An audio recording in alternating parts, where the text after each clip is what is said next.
ሰላም አምላኽ ምሳኹም ይኹን ከመይ ኣለኹም ከመይ ቀኒኹም ከምዛ ኣነ ሰላም ዘለኽዎ ሰላም ክትህልው ናይ ወትሩ ትምኒተይ እዩ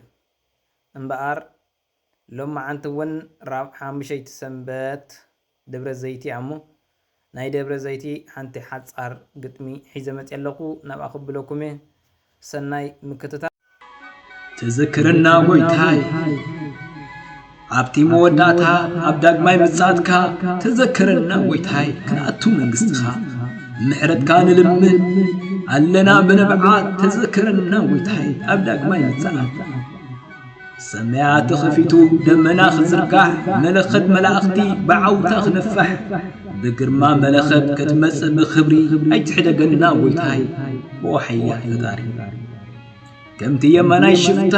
ኣብ መስቀል ዝነበረ ተዘከረኒ ኢሉ ብቓልካ ዝተማሕረ ንሕና እውን ንልምን ተደፊና ባይታ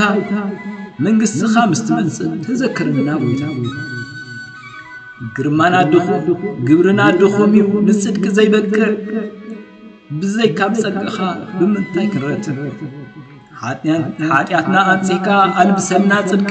ኣብ የማንካ ክንቀውም ምስቶም ናይ ሓቂ መብራህትና ሒዝና ክንጽበ ምጻትካ ብሓጎት ክንኣቱ ናብታ መቕደስካ